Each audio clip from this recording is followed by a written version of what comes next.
The dust from my pickup hadn't even settled before I spotted police cruisers barreling down the private road toward my family ranch. I stepped out slowly, boots crunching against the familiar gravel as I surveyed the land that had belonged to my bloodline for generations. The metal gate still held our name, faded, scarred, but proud as ever. Then her voice sliced through the desert air, sharp enough to split stone. A woman in her 50s, hair perfectly lacquered into place, and clutching a clipboard like a weapon, stood behind two sheriff's deputies and pointed directly at me.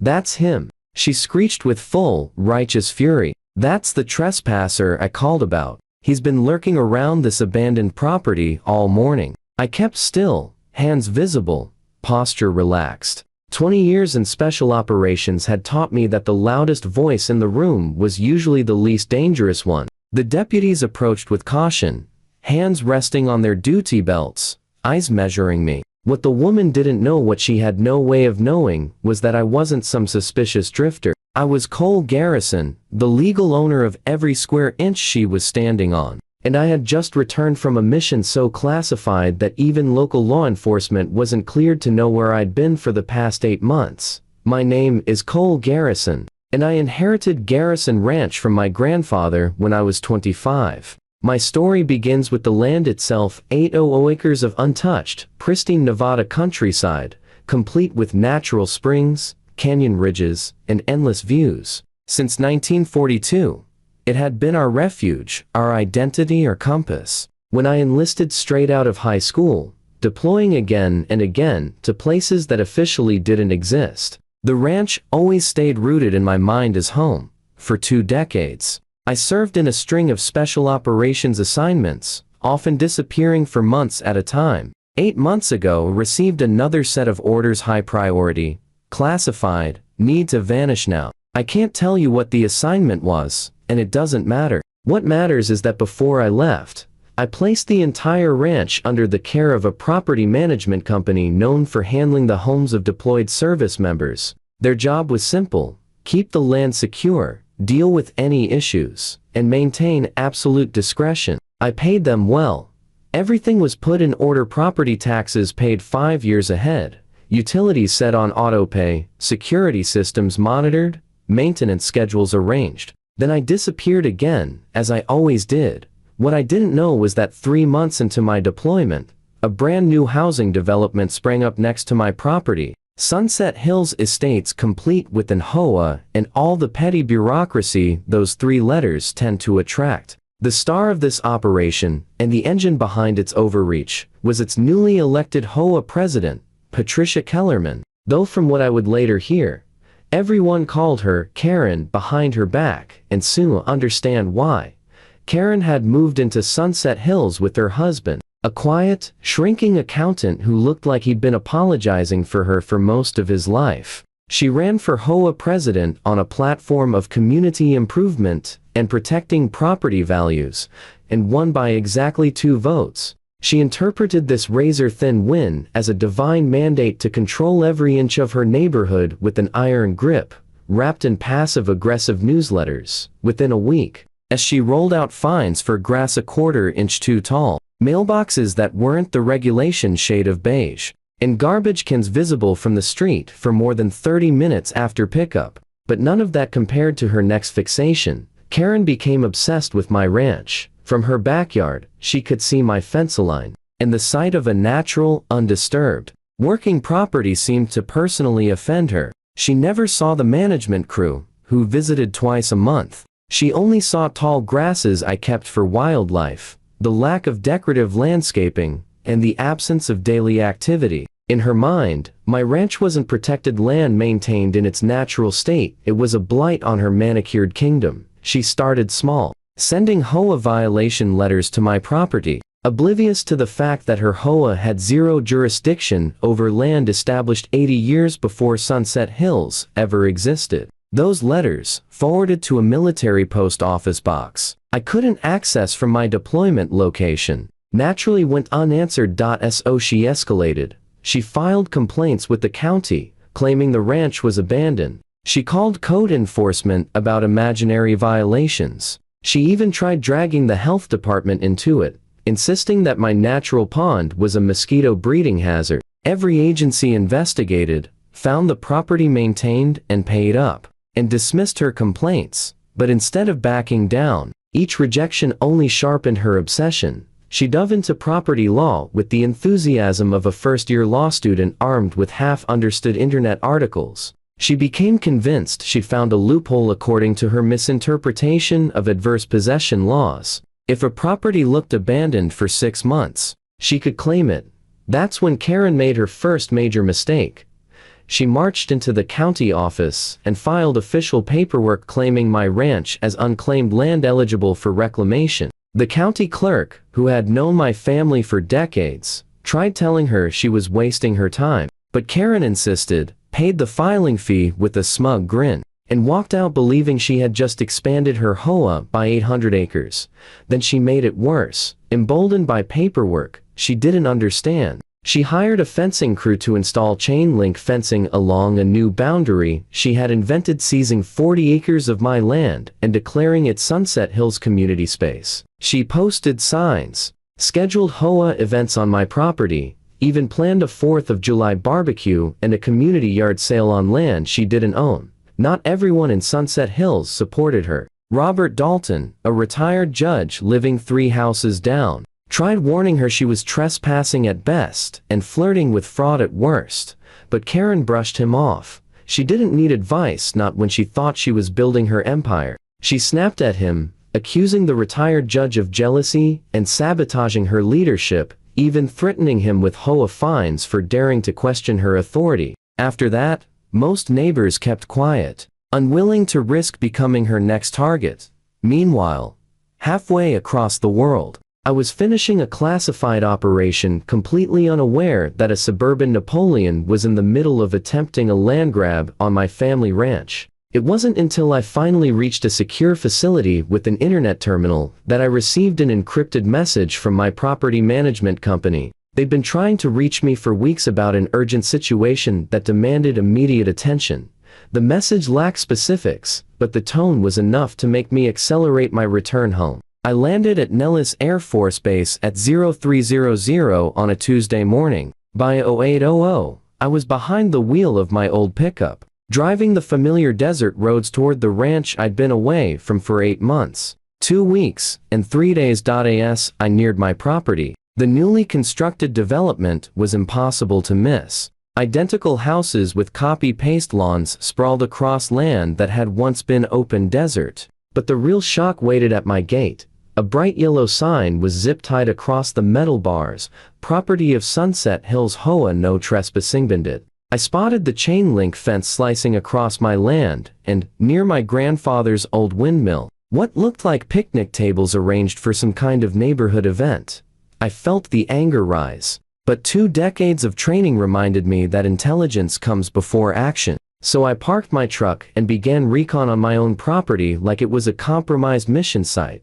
I approached the gate with the careful, measured steps of someone who had cleared more hostile compounds than he could count. The original lock had been cut off and replaced with a shiny new padlock engraved with the Sunset Hills HOA logo. I photographed everything with my phone, then used my bolt cutters to remove their lock. My land, my gate, my rules. Inside, fresh tire tracks crisscrossed the dirt. Several someones had been treating my ranch like their personal recreation area. For the next 2 hours, I documented every violation. The chain link fence ran straight through a seasonal creek bed, which wasn't just trespassing, it violated federal water rights. They'd bulldozed native plants to create a volleyball court. HOA-branded trash bins set neatly in rows, like they were marking territory, and the insult of all insults, a huge sign by the windmill, proclaiming it the Sunset Hills Historical Monument, complete with the completely fabricated backstory about the HOA's early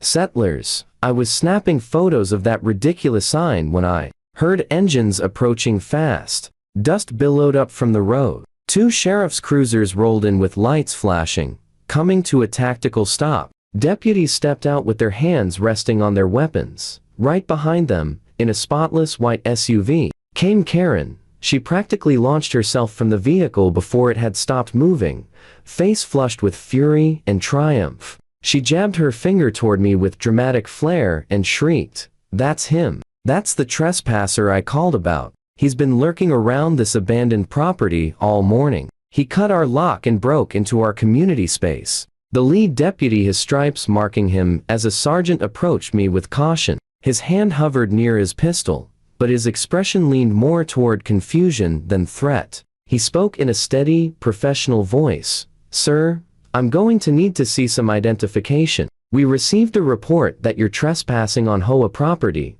I stayed perfectly still, hands visible, and answered calmly, "Sergeant, happy to comply. I'm reaching for my wallet now."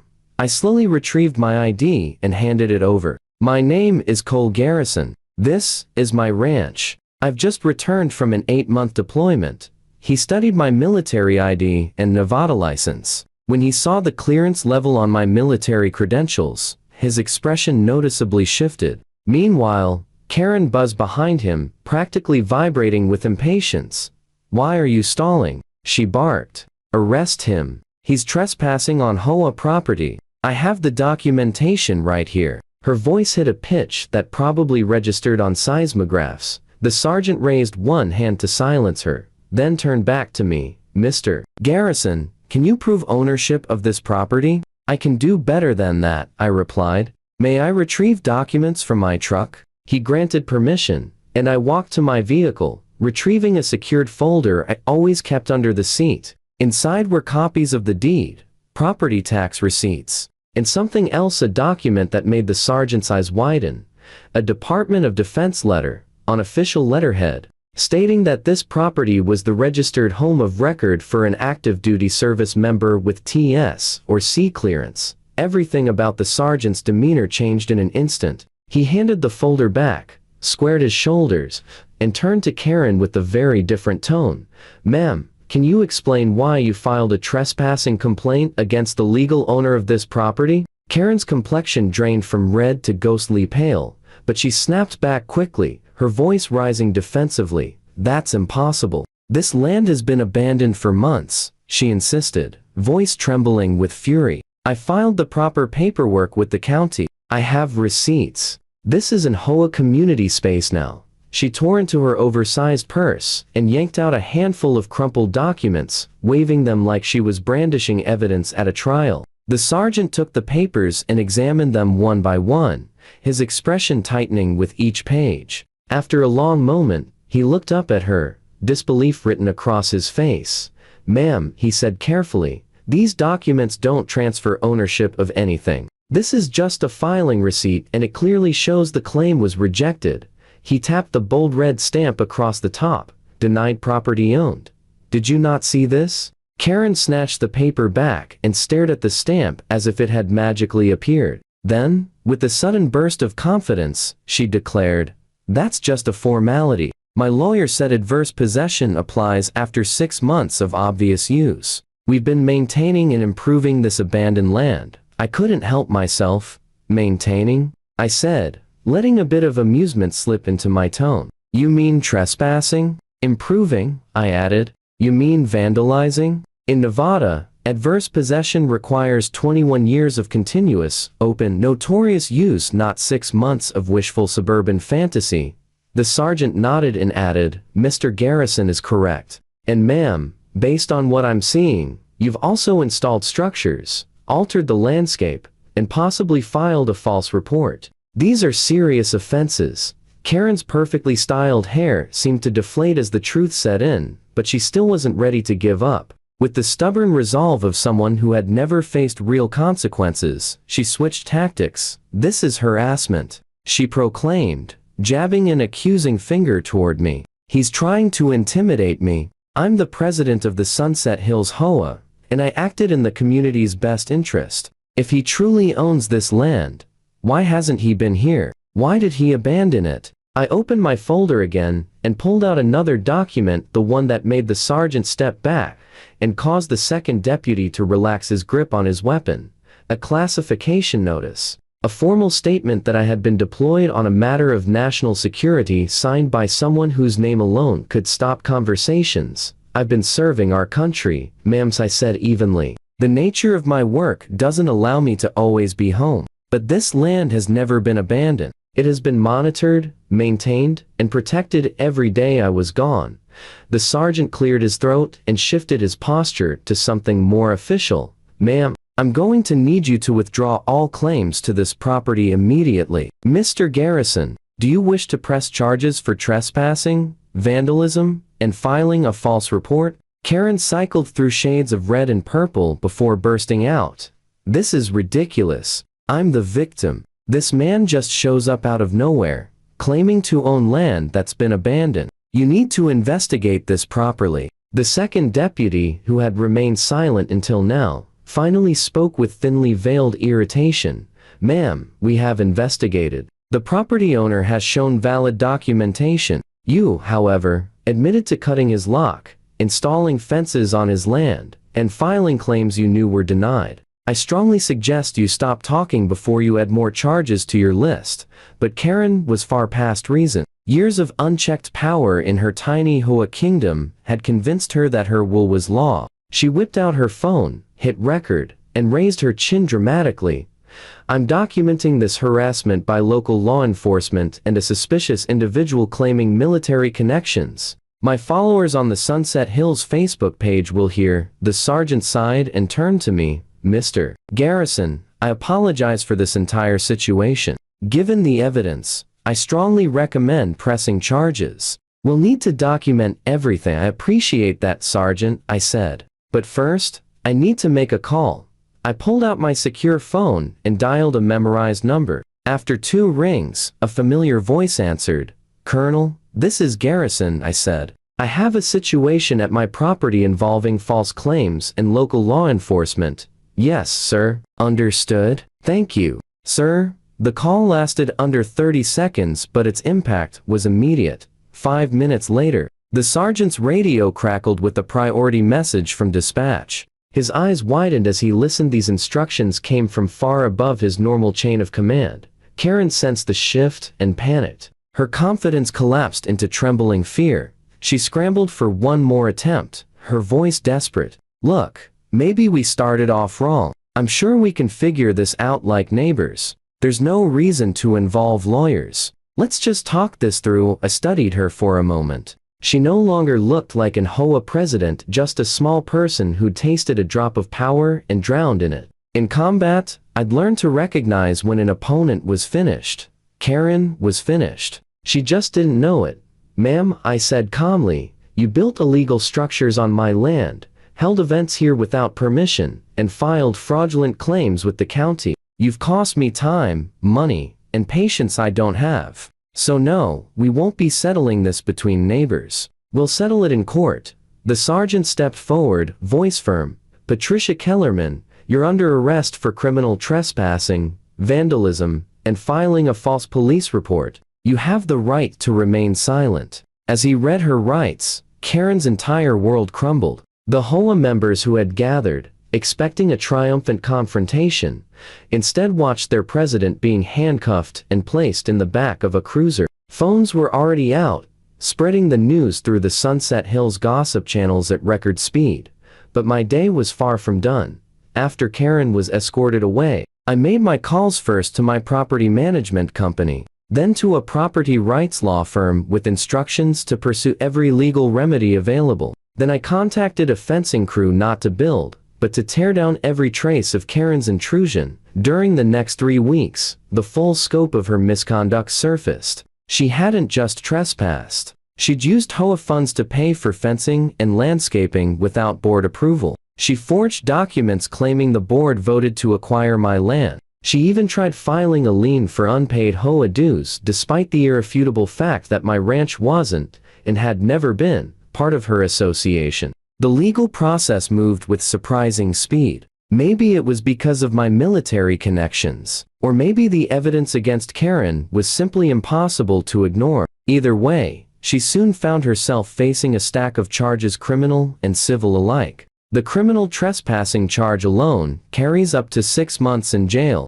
The vandalism count, given the extent of the damage she caused, had escalated to a felony. Filing a false police report added another misdemeanor, but it was the federal charges that shook her the most. Because I was active duty military on deployment and because she knowingly tampered with the property of someone with national security clearance. Karen had inadvertently violated federal statutes designed to protect deployed service members from predatory behavior. The Service Members Civil Relief Act was just the start. Her actions were classified as an attempted fraud against a member of the armed forces, triggering a level of legal scrutiny she never imagined she'd face. The HOA board called an emergency meeting, and I attended as a guest. The room was filled with residents who had spent years living under Karen's petty tyranny. When the board president called for a vote of no confidence, every hand went up. Karen was removed from her position immediately.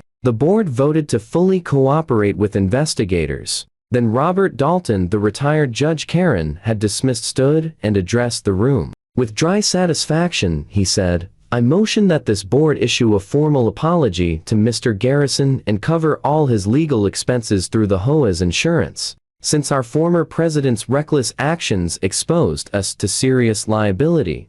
The motion passed without a single objection. The board's attorney, who looked exhausted enough to collapse, estimated their total exposure at over $200,000, possibly more once punitive damages were calculated. Homeowners murmured anxiously, already anticipating special assessments. Karen's good name had officially turned to mud, but the civil consequences were only the beginning. The criminal case moved forward quickly. Karen's lawyer, a frazzled public defender juggling too many clients, tried arguing that she truly believed the land was abandoned. The prosecutor, a former Navy JAG officer, dismantled that argument piece by piece. He presented the rejected county filings, statements from neighbors who had warned her, and emails she'd sent the HOA board admitting she wasn't sure the land was unclaimed, but insisted they forge ahead anyway. The trial lasted 3 days. I testified for 2 hours, calmly describing what I found upon returning home, my family's ranch carved up and repurposed into Karen's personal empire. The photographs I'd taken of the fences, the cut locks, the vandalized windmill were entered into evidence. The fencing company employees also testified, confirming that Karen instructed them to work quickly before anyone notices. Against her lawyer's desperate advice, Karen took the stand. She simply couldn't help herself. Years of unchecked power had convinced her she was persuasive. Instead, she buried herself deeper. She admitted she knew the county denied her claim, but insisted she had a moral right to improve abandoned property. She admitted to cutting my lock, claiming it was for community safety. She even admitted to using HOA funds without approval, arguing it was within her executive authority. The jury deliberated for less than 2 hours. Guilty on all counts. When the judge, a no-nonsense woman with zero tolerance for entitlement, delivered the sentence, Sunset Hills collectively gasped. For criminal trespassing and vandalism, Karen received 4 months in county jail and 2 years probation. For filing a false police report, she got another 30 days. Then came the federal penalties. For attempting to defraud a service member, she was fined $50,000 and sentenced to an additional 6 months in federal prison. As the judge finished reading the sentence, Karen's composure shattered. She sobbed uncontrollably as the bailiff approached with handcuffs, begging for leniency. That wasn't coming. The judge's final words were razor sharp. "Mrs. Kellerman, you abused your authority, violated federal protections for service members, and showed no remorse until confronted with consequences. This sentence reflects the seriousness of your actions and will serve as a warning to those who believe deployed military personnel are easy targets." While Karen was still in custody, her husband filed for divorce. The civil suits financially ruined both of them. She lost her real estate license after her conviction. Their home was sold to pay attorneys' fees and fines. And in the ultimate twist of irony, the new HOA board voted to ban her from Sunset Hills permanently. The last time I saw her was at the final civil damages hearing. She looked like a shadow of her former self, gray roots showing, dressed plainly, all the fire gone. When the judge announced a final judgment of $375,000, she didn't argue. She simply lowered her eyes, finally understanding the true cost of her self-appointed reign. As for me, I returned to my ranch and upgraded security further. The same fencing company Karen hired to invade my property now worked for me, installing a proper perimeter equipped with motion sensors and cameras. At the gate, I added a custom sign: "Property of a classified ghost trespassers will vanish." The county sheriff briefed every deputy on who owned Garrison Ranch and why it was not to be disturbed. The Sunset Hills HOA sent a formal apology and a check covering every cent of my legal expenses. They also passed new bylaws requiring full board approval for any action involving outside property and mandatory legal review before filing land-related claims. They called it the Kellerman Rule, ensuring Karen's legacy was a cautionary tale, not a precedent. I continue serving my country, disappearing for months on missions I can't discuss. But now, when I return home, I find my ranch exactly as I left it, protected by the law, by technology, and by a community that learned the hard way that absence does not equal abandonment. And somewhere in a minimum security federal facility, Karen Kellerman has plenty of time to reflect on the difference between being a big fish in a small pond and trying to swim in waters far beyond her depth. The judge's gavel struck one final time, making the $375,000 judgment permanent and non-dischargeable. Karen's attorney whispered frantically, likely explaining that bankruptcy would not erase this debt. She glanced at me one last time, eyes hollow, understanding at last that her ambitions had cost her everything. As the bailiff led her away to begin her 10-month combined sentence, she stumbled, the full weight of her actions finally pressing down. The courtroom doors closed behind her with a heavy, final thud.